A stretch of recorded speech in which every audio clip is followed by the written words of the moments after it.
Right. Let's begin our practice with meditation.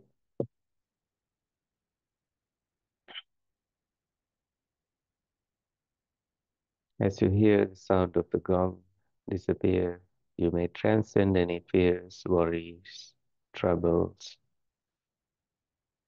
concerns that you may have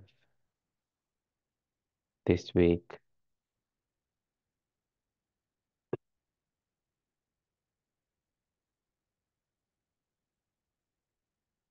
With that next sound disappearing, all the noises in this room disappear, and attention comes to our body, to this home where in-breath and the out-breath are happening right now, not in the past, not in the future.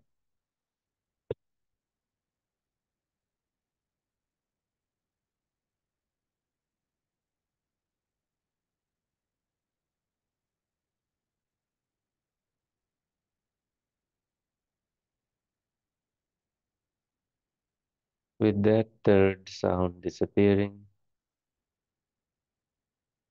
let us begin bringing our body to a very much of a resting, relaxed position,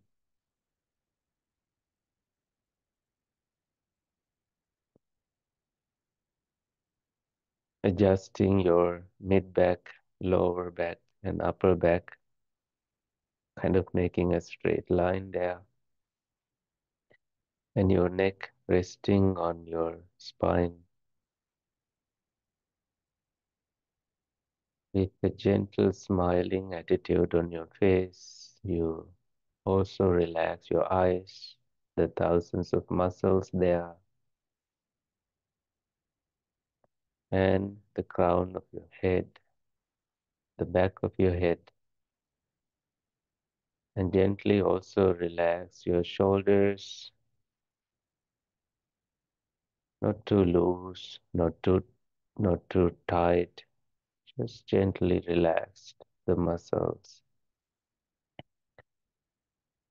and entire upper body relaxed, and your sitting bones relaxed. See if you have to adjust your body in any way, like I just did, making sure the sitting for the next 20 to 30 minutes be so less agonizing physically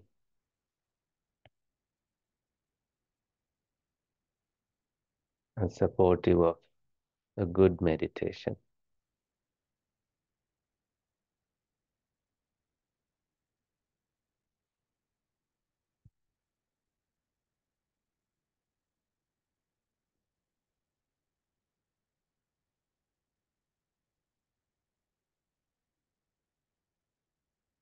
You can still continue scanning your body from your sitting bones down to your knees and then to shin bones, your ankles, the soles of your feet,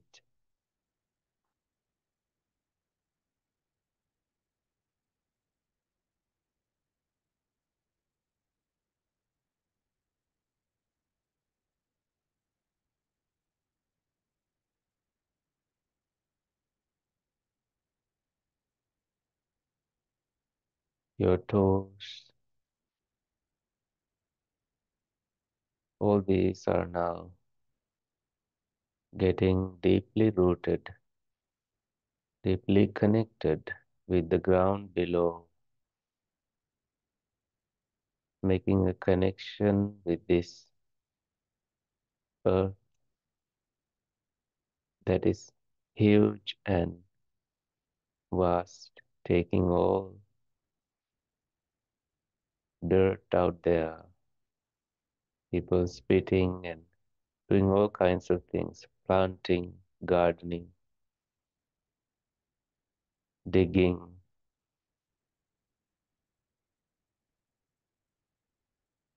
constructing various things, protecting, using the earth, water,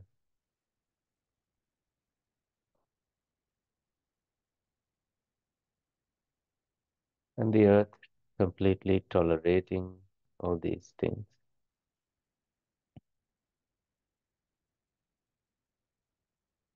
Just like that earth, we develop a mind of harmony, mind of peace,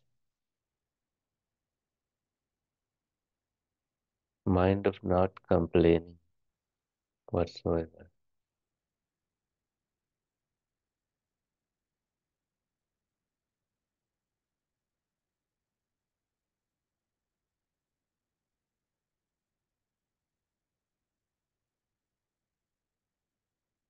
Now welcome positive energy from the universe into the center of your heart, letting go of all patterns, allowing these old patterns to disappear, dissolve. We begin this meditation with open heart,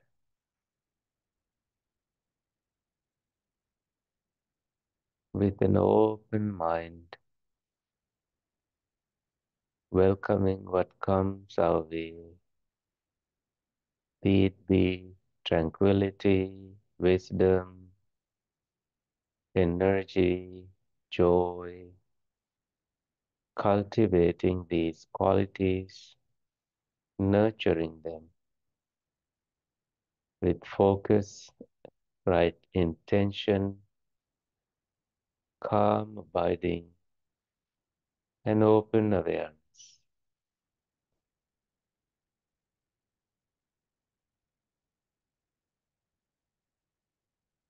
All the brain activity toward seeing, hearing, smelling, tasting physical sensations, and thinking slowly and gradually disappear from your attention.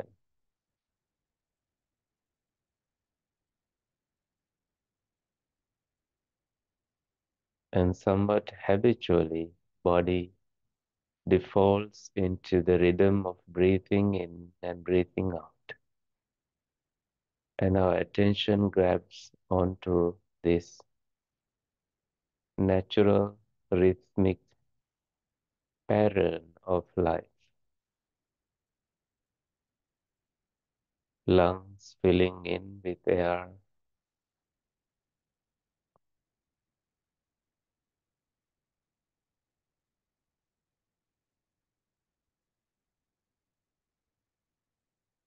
experiencing all that beauty of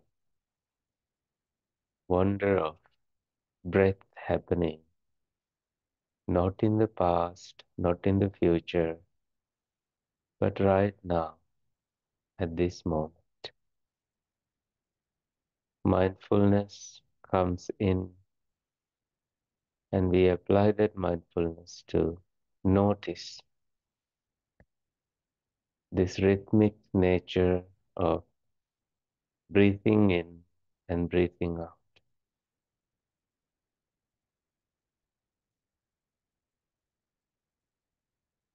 Mindfully you breathe in, mindfully you breathe out. Now with the next instruction, please bring your shoulders all the way up as you breathe in and drop your shoulders as you breathe out. Notice the immediate relaxation.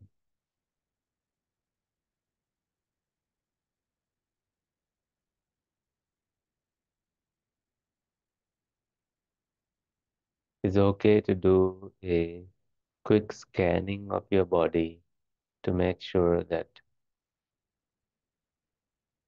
you are keeping your body in an upright position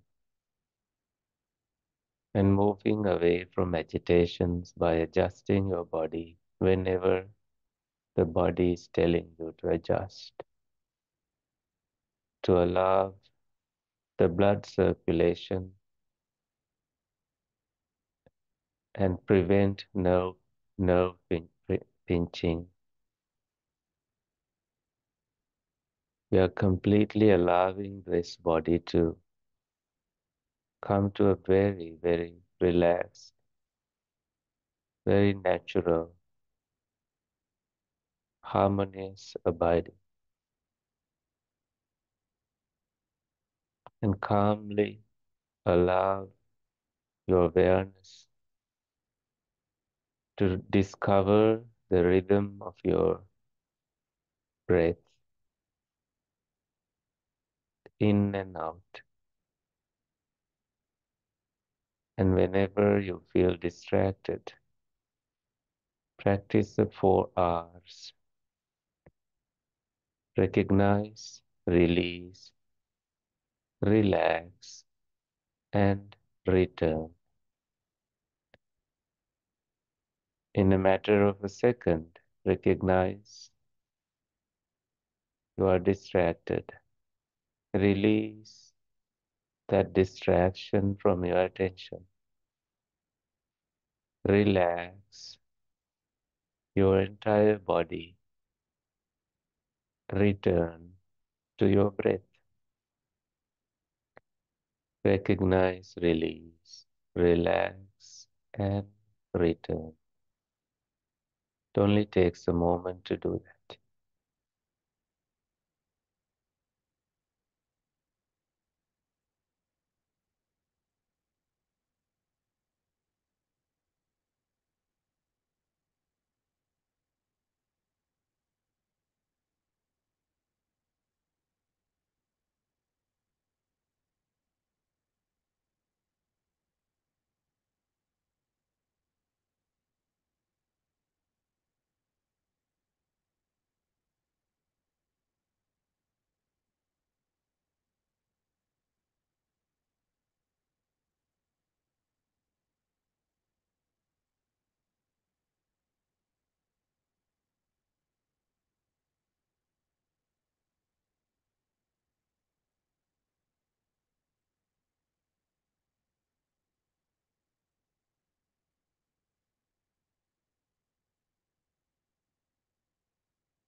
Make room for tranquility and calmness in your body,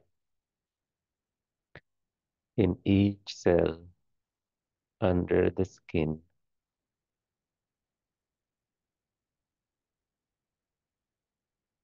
permeating your body with more and more tranquility. Breath becomes music to this relaxing soul of ours.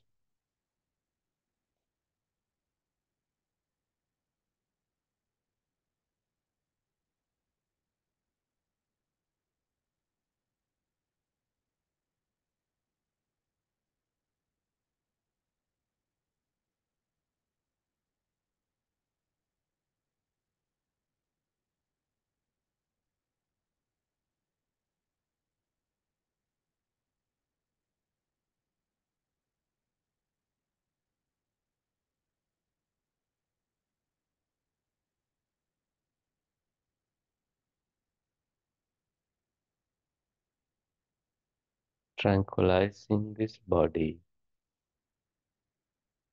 Continue to breathe in, continue to breathe out.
However subtle your breath becomes, you notice it.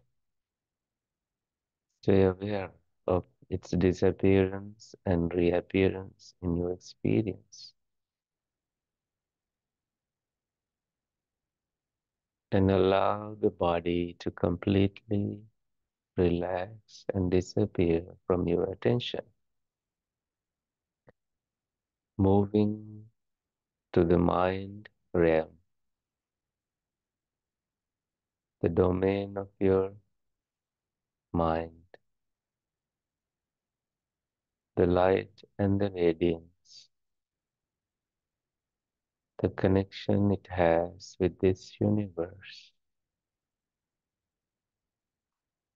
As the day is just starting for us here,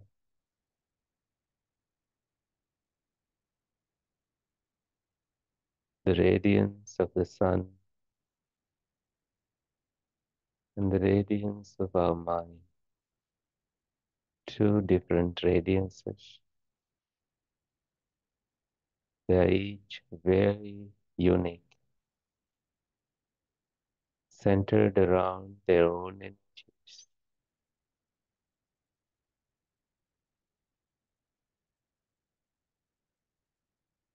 They all have, they each have the ability to master the domain they are in.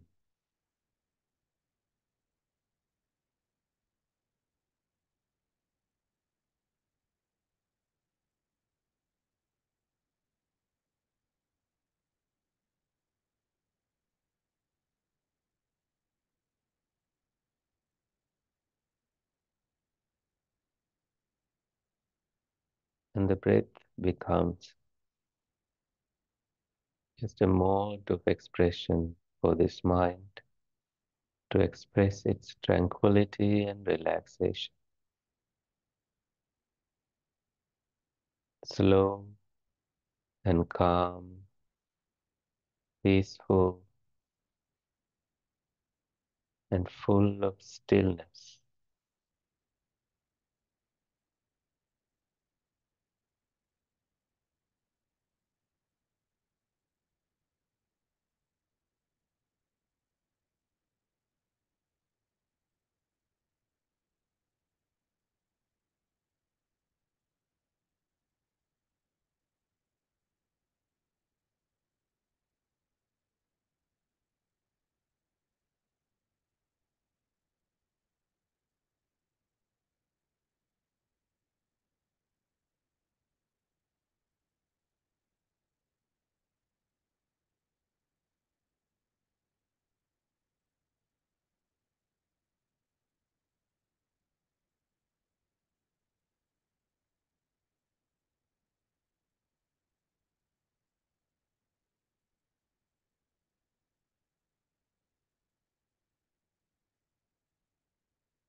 Now begin to come out of your meditation and also begin to stretch as needed. Thank you for meditating together. So today I wanted to, on Saturdays, I usually speak about just random stuff. Today I wanted to talk about dreams. For some reasons, I have been thinking about dreams lately, especially since early this year. I have been having some dreams that I think have some deep connection with my emotional side. In one of these dreams, I was walking in a jungle with another monk, and we came across this mm, pond with clear waters, and there were crocodiles lurking from one side, and my monk friend walked through it to the other side. But crocodiles kind of did not wake up by then. Or they were just like not actively looking at us. But then it was my turn to walk through, but I was reluctant. Um, and for us, the only way was to wade through, was through. We had to walk through that water. Um, and then I looked up, and there was this anaconda, like huge snake on that tree, not looking at me, but up there in that tree, going upward somewhere, curling. Um,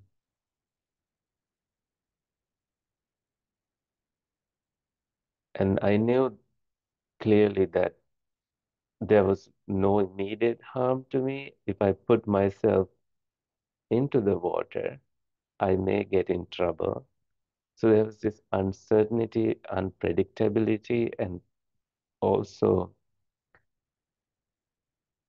kind of stuckness that if I stayed there, I was in danger from some direction. So those days I was going through some anxiety issues, and I was associating this. Well, when I woke up in the morning, I remembered all the details of this dream. I do think that I can remember the details of the dream because I have been meditating a lot lately. So it helps to remember these details. I interpreted it as some emotional um, challenges I was going through, anxiety included, and how I saw that my other monk was able to navigate with those challenges easily, and how I compared myself with his presence, um, but with wisdom lately, as I was interpreting it I hope somewhat correctly that none of that is true, that was just only revealing this side of me um, that I was aware of, that I was not stopping anything I had been doing, um, but taking it as a message to be aware of things and and just be authentic. That's so I take it as a beautiful dream, and I have not had many other. I have had other dreams, but this is a very recent thing that I became aware of. I've had dreams, but they did not have any impact on my life. Um, to my family, to my mom or my dad or my teacher, no one was affected by the dreams that I had. Um, so I ignored these dreams. Uh, Not that I've had too many dreams also, or just did not remember them. I've also had these lucid dreams, um, some beautiful ones.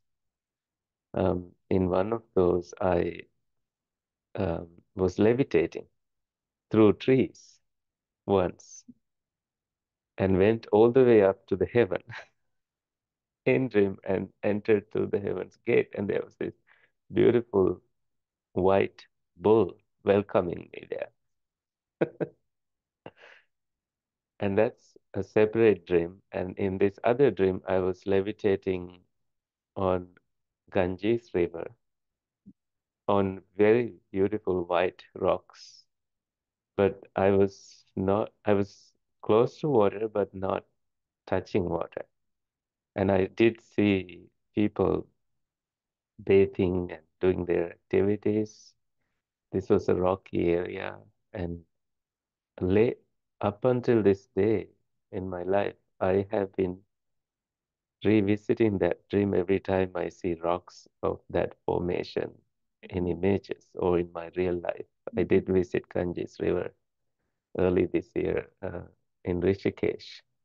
So it was so beautiful to revisit the memory of that dream. So um, I've had another levitating dream also going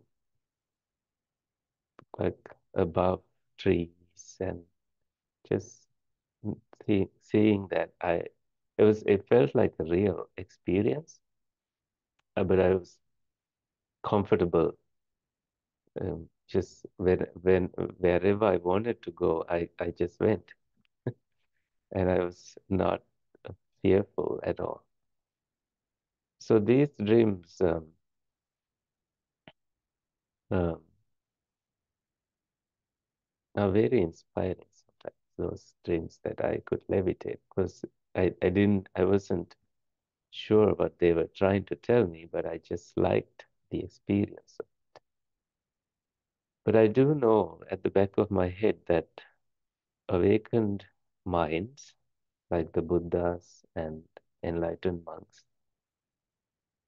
they don't have dreams because of the purity of their minds.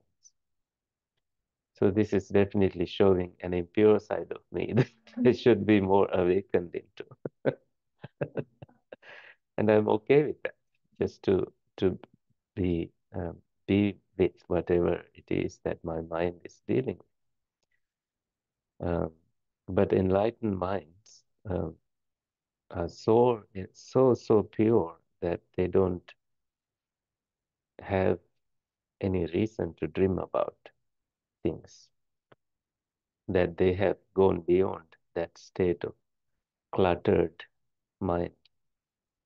And they also have a kind of fearlessness that they have experienced specifically by seeing the truth about fear.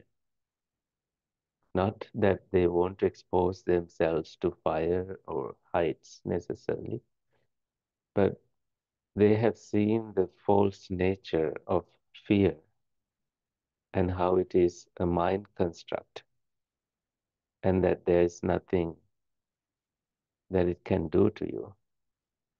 And only by realizing the truth about it, there is liberation from it. Anytime fear can creep in, they know the truth about it. But before the Buddha became enlightened, he had moments when he was frightened in the forest. He has stated clearly to monks, especially in this sutra called Noble Quest. He was in search of truth, and he heard branches breaking in the forest, and he had two options. He could just run from it, or he could just investigate. If he chose to run, he is just believing what his mind told him. If he chose to investigate, he just truly learns that there is a wild animal there, and it was not anything that he imagined of. He or a ghost or anything. It was just this animal enjoying his life. So some of all these encounters he shared really helped me personally to see that, oh, when anything emotionally bothering you, anything that is fearsome, when your mind is dealing with them, we can just face it, investigate, and accept only the truth. And that is so liberating. But I do want to also share that um, before the Buddha was born as Prince Siddhartha, his mom had a big dream. Um, well, before even he was conceived, she had a dream that um, a white elephant with a lotus at the tip of his trunk circumambulated her 3 times while she was sleeping and entered her belly. And and these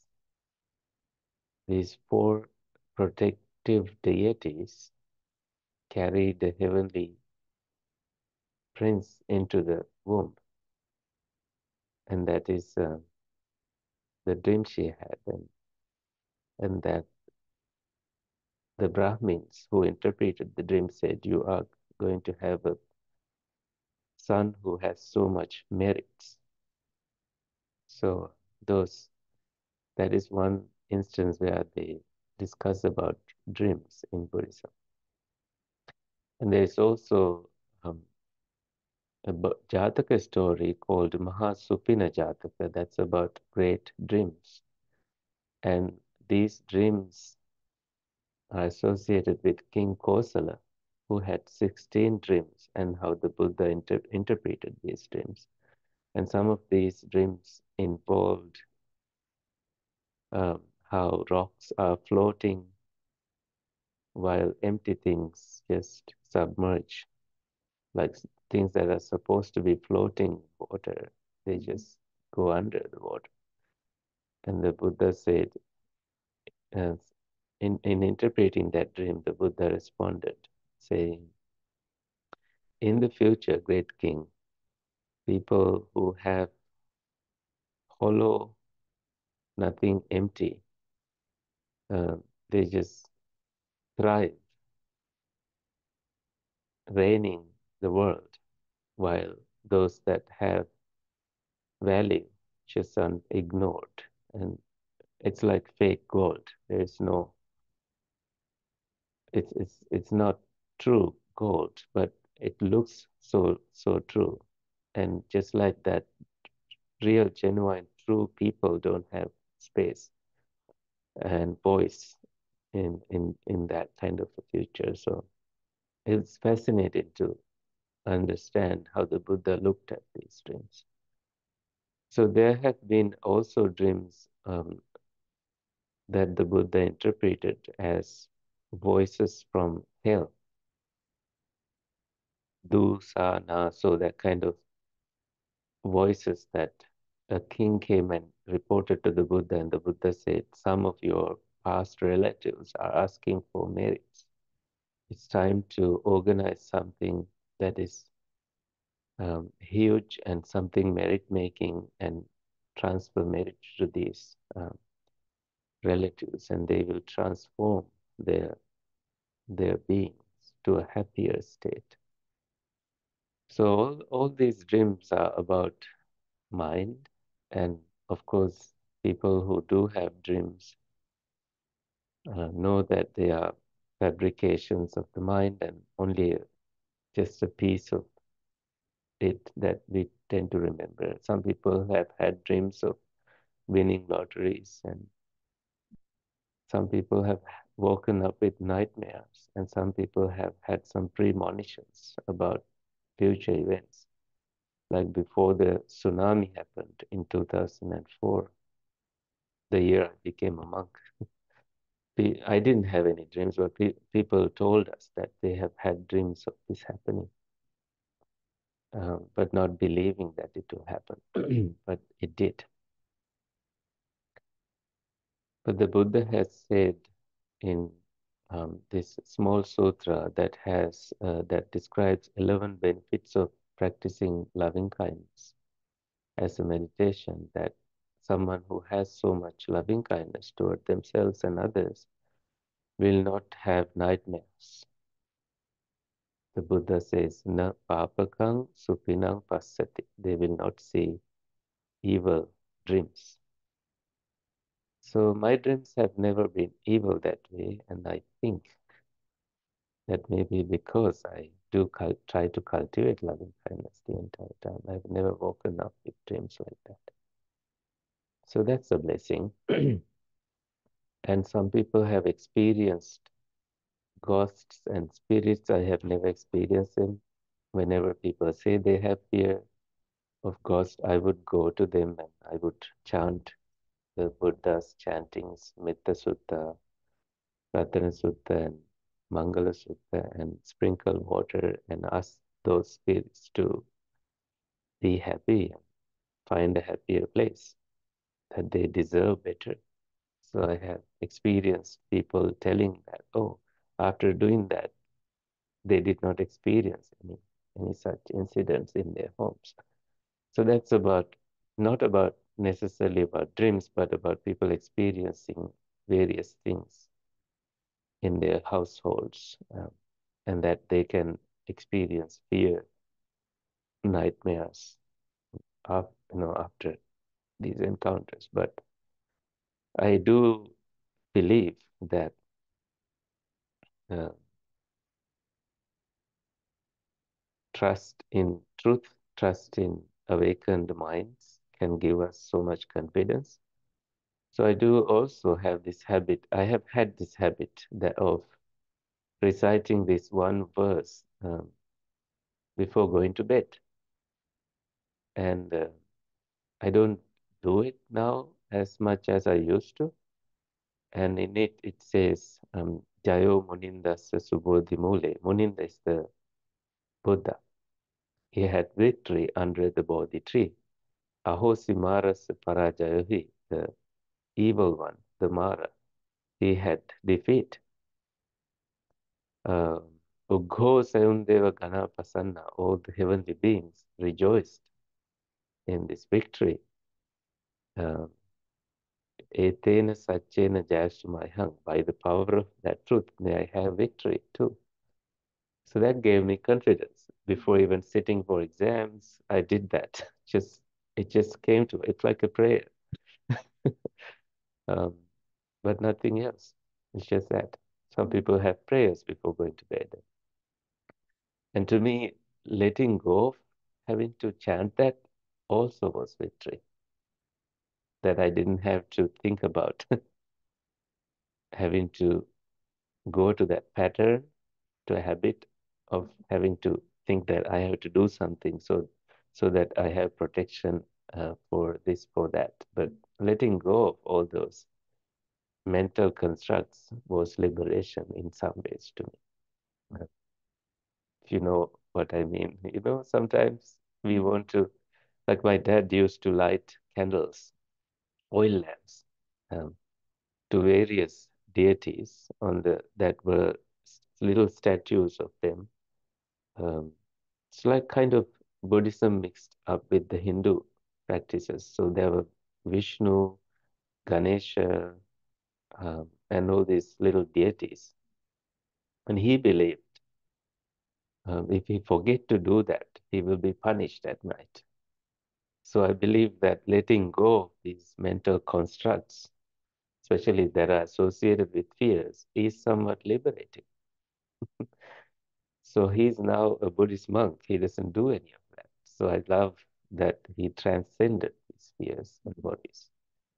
So it helps us to keep a mind that is, of course, clear, and the life becomes a dreamlike life where there is no need to hold on to these same worries and anxieties and fears that someone may have held for a long, long time.